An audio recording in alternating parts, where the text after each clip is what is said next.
Gracias, señora presidenta. La economía suele ser vista como una suerte de ciencia extraña, de ciencia ajena a los problemas cotidianos de la ciudadanía, y yo creo que no debería ser así. No debería ser así porque entonces corremos el riesgo de que cada vez que se hable de economía la gente desconecte. Desconectemos aquí los diputados, las diputadas, desconecte el público, desconecte la ciudadanía y al final convirtamos esto en una suerte de comisión tecnocrática en la que se habla una jerga muy extraña y que no interesa a casi nadie. Yo no creo que ese tenga que ser el objetivo. El objetivo es precisamente descubrir la verdad. El objetivo es conseguir entender lo que ha sucedido en nuestro país y que ha tenido unas consecuencias que ya esas sí las conocemos de una forma muy clara. Hoy sabemos perfectamente quién ha pagado la crisis económica. Lo que no sabemos es quién las han causado. ¿Tenemos algún nombre, algún apellido suelto, algún tribunal que ha dado alguna pista? Incluso alguno que ha hablado más de la cuenta y ha dicho cómo actuó para el fraude hipotecario, cómo actuó para los tipos de interés, cómo actuó en tantas otras cuestiones que afectan a la vida cotidiana de la ciudadanía. Y si algo hemos aprendido en estos años en toda Europa es que el Estado no es neutral. El Estado, sus gobiernos, han actuado, han intervenido de una forma muy directa, muy poco neutral, muy poco pasiva, para beneficio de una parte de la población y para perjuicio de otra parte de la población. Y habrá que ver por qué ha sido así, cuáles han sido las consecuencias concretas y quiénes han sido, con nombres y apellidos, los responsables de que se tomara esa opción política. Porque la economía no es un arte oscura. La economía es una forma de hacer política, la economía implica ideología y la economía implica tomar partido. Y en nuestro país se tomó partido. Se tomó partido en favor de una serie de cuestiones, una serie de personas, una serie de grandes empresas y nosotros sabemos cuáles han sido las consecuencias. Desempleo, desigualdad, miseria, pobreza, destrucción del modelo productivo precario que ya teníamos y una serie de cuestiones que todos conocemos muy bien. Hace 5 años yo mismo subí también a esta tribuna, día arriba, día abajo, y presentamos una comisión de investigación, la propuesta de una comisión de investigación sobre la crisis. La mayoría absoluta del Partido Popular tumbó esa propuesta, que no sería la única que se debatiría en aquella legislatura. Hoy, 5 años después, esta aritmética parlamentaria nueva permite que se abra una nueva comisión de investigación, una primera comisión de investigación sobre las causas y responsabilidades de la crisis. Y yo creo que es una buena noticia. Creo que es una buena noticia porque hay precedentes en otros países que no tuvieron tantos reparos y que lo hicieron bastante más rápido. El caso de Estados Unidos.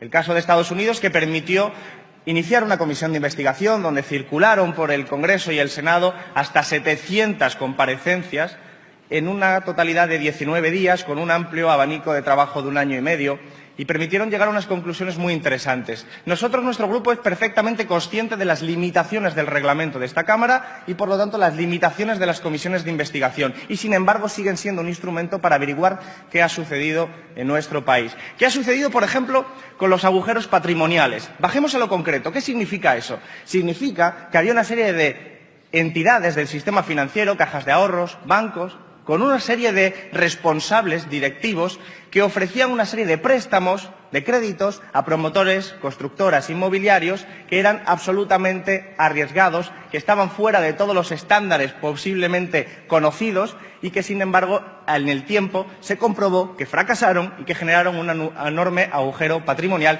que ya sí sabemos quién lo ha pagado. Lo ha pagado la sanidad pública, la educación pública, las pensiones públicas, las prestaciones y, en definitiva, la mayoría social trabajadora de nuestro país. Pero, ¿por qué el Banco de España, mejor dicho, los directivos del Banco de España no han investigado en todo este tiempo cada contrato uno a uno para averiguar quién fue quien le puso al constructor el contrato con todas esas condiciones? ¿Y por qué no se ha conocido todo eso? ¿Y por qué no ni siquiera el propio Banco de España ha dicho absolutamente nada? Porque no olvidemos que el Banco de España durante aquellos años se dedicaba a proponer moderación salarial, es decir, bajar salarios, aumentar la edad de jubilación, en definitiva, todo buenas noticias para las grandes empresas y, sin embargo, su competencia, que era vigilar el sistema financiero, hacía caso omiso de todas sus responsabilidades.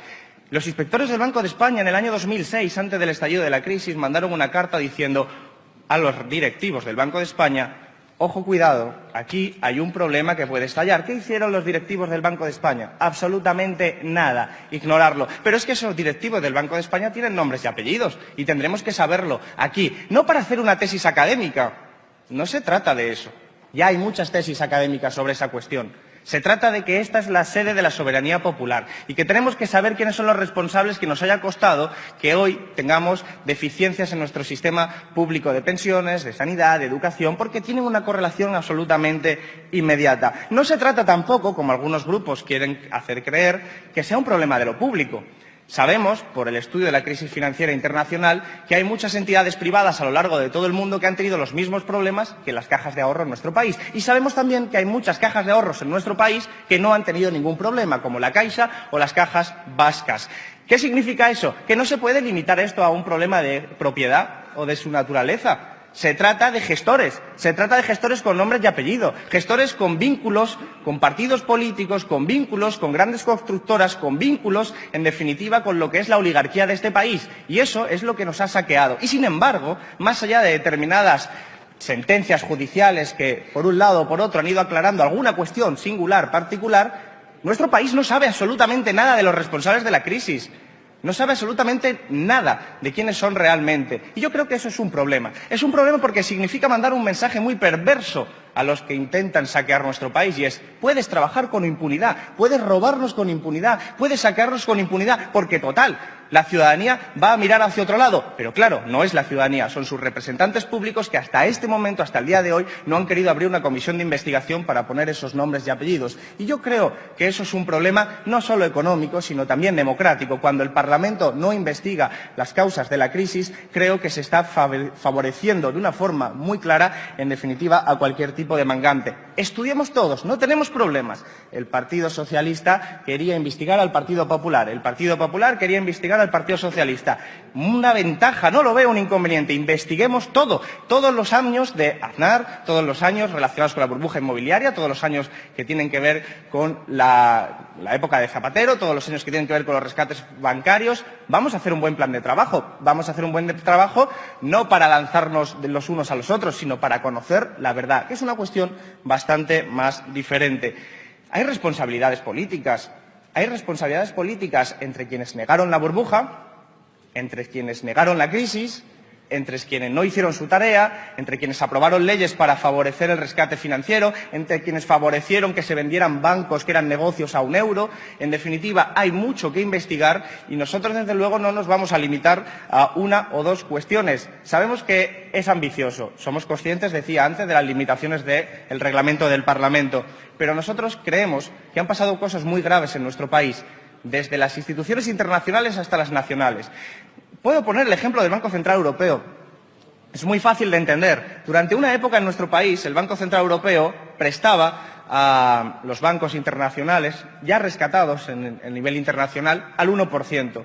Y esos bancos prestaban al Gobierno de España, a través de la deuda pública, al 5 o al 6%. Claro, eso es como si yo le presto al Partido Popular, por ejemplo, dinero al 1% y el Partido Popular me lo presta a mí al 5%. Yo debo ser rematadamente tonto para aceptar eso, pero resulta que los diferentes gobiernos de España han estado aceptando y tolerando eso durante muchos años, lo que ha incrementado la deuda pública, que ha servido después como excusa y palanca para recortar en lo público. A mí me parece eso el componente más básico del trilerismo, de la estafa, de algo verdaderamente terrible que debería ser investigado. El papel del Banco Central Europeo, del Fondo Monetario Internacional, que, por cierto, decía lo mismo que decía el Partido Socialista en el Gobierno, es decir, que no había un problema del sistema financiero, que las cajas de ahorro incluso estaban más sólidas que los bancos. En definitiva, creo que tenemos mucho que estudiar, pero que tiene que ver no solo con la economía, o mejor dicho, tiene que ver con la economía pero vista desde otro enfoque. No es lo mismo ver las cosas por encima de la mesa que verlas desde debajo. El enfoque es distinto. La economía no se puede ver como desde un aspecto técnico. Se tiene que ver con lo que significa en la vida cotidiana de la gente. Y cuando se produce un ERE, cuando se produce un desahucio, cuando se produce un recorte en la sanidad pública que deja fuera a sectores importantes de nuestra población, cuando se producen todas esas cuestiones, hay un vínculo directo con quienes durante mucho tiempo han estado saqueando este país. El problema es que esos saqueadores se hayan ido de rositas, como estamos viendo a muchos banqueros que se han ido incluso con jubilaciones de 18 millones de euros y siendo ellos precisamente los responsables. La justicia está ahí. La justicia está para recurrirla, pero el papel de este Parlamento es otro. El papel de este Parlamento es encontrar la verdad. Y si resulta que, como dice el reglamento, encontramos una verdad que se puede mandar al Ministerio Fiscal, pues ahí tenemos un añadido, un complemento, que eso es perfectamente posible. Pero este Parlamento tiene que decir las cosas claras a la ciudadanía. ¿Qué ha pasado? ¿Quién nos ha saqueado? Y, por cierto, independientemente del color político, de la ideología o del equipo de fútbol que sea el saqueador. Si es un saqueador, debería estar en la cárcel. Y un país no prospera si no tiene a sus banqueros corruptos en la cárcel. Muchas gracias.